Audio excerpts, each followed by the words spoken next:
Welcome back to another episode of AAA Today. I'm Wesley. I'm Keelan, and we've got a great lineup for you guys this week. With that, let's head over to our meteorologist, Cam, for the weather.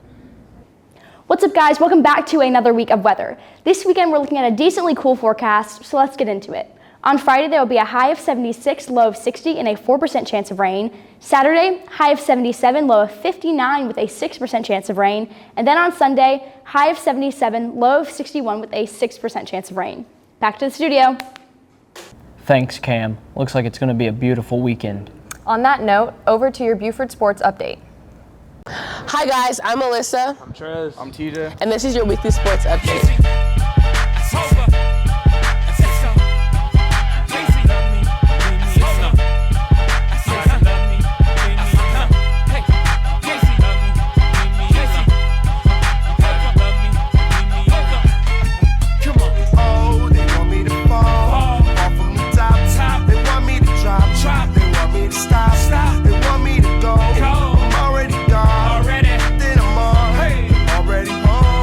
On Friday, your Wolves beat Carver Atlanta 31-0 for the homecoming game.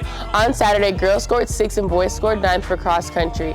And competition cheer won their competition against North Gwinnett. Your Lady Softball Wolves continued their undefeated season as they played Walnut Grove, Collins Hill, and Central Gwinnett this week. Volleyball continues their season against Dequila, Mill Creek, Berkmar, and Duluth. Tomorrow, volleyball competes at North Gwinnett, and comp cheer competes at Mill Creek at 2:24 p.m. Tonight, your Wolves play Marietta. The theme's American Out. Be there, be loud. Now for a brief word about boys basketball from Harrison Wesley. Everybody get up, it's time to slam now. We got the real jam going down. Welcome to the Space Jam. Here's your chance, do your dance at the Space Jam. All right.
You know, shouldn't we tell people while we're out here shooting these round balls? Oh man, but I've been nothing but net. Yeah, but there's a reason we're out here, you know? All right, fine.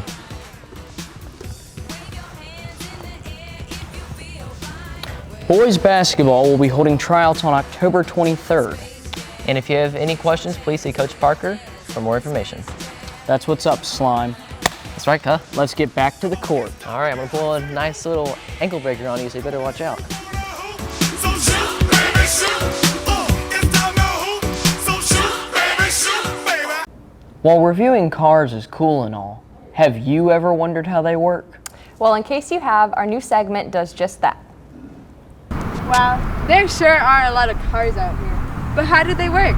Well, in today's segment, that's what we're going to show you. So let's begin with first from when the car is initially turned on.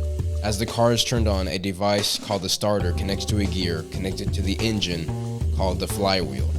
In a brief moment, the starter starts up the engine and it can now power itself with the process of combustion.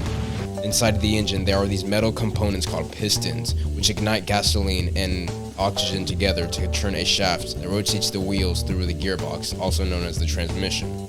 The leftover gases, also known as the exhaust from the combustion chamber in the engine, flow through what is known as the exhaust, therefore creating what we all see coming out of the back of a car. Every day we continue to learn from history. Let's see what the past has to offer.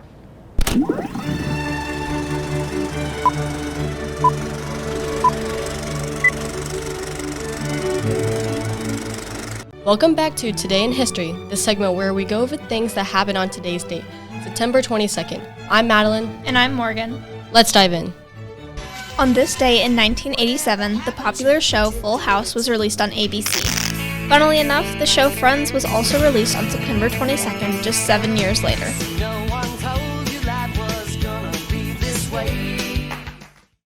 During the 17th century, the fear of witchcraft began to spread all throughout Salem, Massachusetts.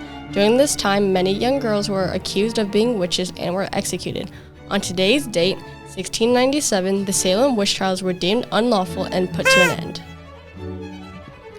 In 1903, the patent for an ice cream cone mold was granted to Italo Marchioni. The new edible ice cream cones eliminated sanitary concerns, and ice cream vendors no longer had to reuse bowls between customers. That's all we have for today. Now back to the studio. Mid Mobile Games is back this week, and Riker and Patrick are delving into the corners of the App Store once again. That's right, you're sure to be entertained by these new games. Time to dive into some more Mid Mobile Games. Our first game this week is a game called Uno.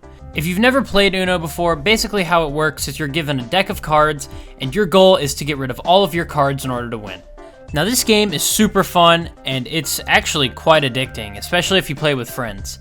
And this version of Uno lets you play more than just the classic Uno. There's a wild, there's a contest, there's even more that you can unlock that I don't even have yet. So overall, I'd give this game a 7 out of 10. If you want to play it with friends, I highly recommend it. Or if you're just on a car ride and you need something to do, why not play some Uno?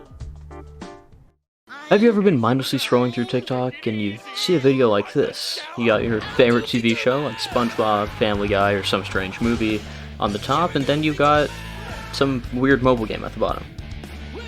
Well, I know I have. And I'm sure you've also wondered, what is that mobile game?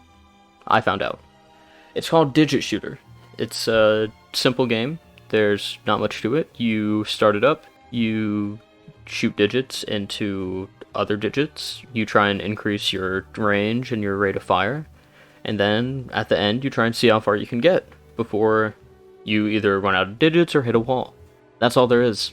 It's nothing else. It's that simple. Honestly, I'd rate this game a 5 out of 10. That's all. Over the upcoming weeks, Buford will be competing against Mill Creek at the North Gwinnett Co-op. Each school will be competing to have the most donations to the co-op, with the winner being announced during the Buford versus Mill Creek football game. More information up next. Hi, my name is Sarai Mardini. My name is Kaden Boyer. And today we're doing an advertisement for Friday Night Food Fight against Mill Creek. So Mill Creek has never lost their food fight. So this year we have to dominate. So in order to do that, they base the food fight winner off of weight of the items that you bring in. So total school weight. We're also including our middle school and elementary schools in this. But if you bring in 10 pounds as a nice little incentive, you get a sweatpants day on October 13th. Not only does 10 pounds get you a sweatpants day, but $10 on My Payments Plus also gets you the same sweatpants day on October 13th. So if you don't want to bring in cans to school or hygiene products, you can always just pay the $10 on My Payments Plus. As you can see here, this cart right here has 10 pounds of hygiene products. The co-op is really in need for some shampoo and conditioner, so if you're thinking about bringing anything in, that is a good way to start. As you can tell, shampoo and conditioner, it usually weighs a lot, so it'll get you to your 10 pounds super quickly without having to bring so much in. Here, as you can see, there's around 8 cans. So if you grab 8 cans of food from the store of all assortments, they're in big need of beef stew, especially tuna and chicken as well. So if you bring in those 8 cans or 10 pounds worth, then you get that sweatpants day. They're also in need of juice. And I know that carrying 8 cans around is a lot with all your book bag and school stuff. So even if you just bring in 3 packs of juice, that is 10 pounds, and that will also get you that sweatpants day. We're doing our collections from September 28th to October 2nd. In the Wolf's Den, in the morning and the afternoon. So help us to beat Mill Creek in this food fight. On this week's movie review, Keelan is taking a deep dive to a classic. Hello Buford High School, welcome back to my movie review. This week's scary movie is The Shining. The Shining, originally a novel by Stephen King, takes place in the Overlook Hotel in Colorado. The main characters of the movie are writer Jack Torrance, portrayed by Jack Nicholson, his wife, Wendy, portrayed by Shelley Duvall, their son Danny, and Dick Halloran, the Overlook's head chef. The basic summary of the movie is that Jack and his family are living in the Overlook Hotel as winter caretakers as a way to try and cure Jack's writer's block and make some money after he got fired from his job as a professor because he beat up a student. Danny has psychic abilities known as the Shine and is immediately plagued by visions and malicious ghosts when they arrive at the hotel. As the movie goes on, Jack isolates himself more from his family and becomes increasingly malevolent. The movie is pretty accurate to what happens in the book, which is surprising for a Stephen King film because of how psychological his novels are. The cinematography is beautiful, the soundtrack is haunting, and the movie does a perfect job of building up the dread and horror. The casting is small, but it's perfect. Any movie that Stanley Kubrick does is going to be phenomenal, and Jack Nicholson does the Kubrick stare perfectly and makes you feel scared even though you're watching it through a screen. I have to give The Shining a 9.5 out of 10. This movie is a classic example of how you don't need jump scares or VFX to make a movie scary. It came out in 1980 and is still better than most horror movies that have come out in the last 10 years. That's it for me. Back to the studio. Now for some important information about voter registration. Have you ever wanted to register yourself for voting, but didn't know how? Well, this Friday is the day for you. If you're interested, be in the cafeteria during lunch hours and be prepared to show your driver's license or social security number. You must be at least 17 and a half years old to be eligible for registration. Now a word from the Spanish department. Hey guys, I'm Nia and I'm from Venezuela. And I'm Isabella and I'm from Colombia. And today we're going to talk about Hispanic Heritage Month. Hispanic Heritage Month starts September 15 to October 15, and it's an important way to celebrate American Latino community. People use this month to celebrate our Hispanic heritage. This is important for many of the Hispanics in the U.S. Some of the ways they celebrate is trying foods from different countries and learning about different cultures. A way that we celebrate Hispanic Heritage Month in Beaufort High School is that all the Spanish native speaking classes get together at lunch and we eat traditional foods. This month is very important because it represents all of us Hispanics. We're glad we had this opportunity to share this with you guys. Last weekend was homecoming and it looks like everyone had a fantastic time. I'd have to agree, Keelan. Let's get a recap of everything that happened.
That's all for this week. Have a fantastic weekend. You stay classy, Beaufort High School.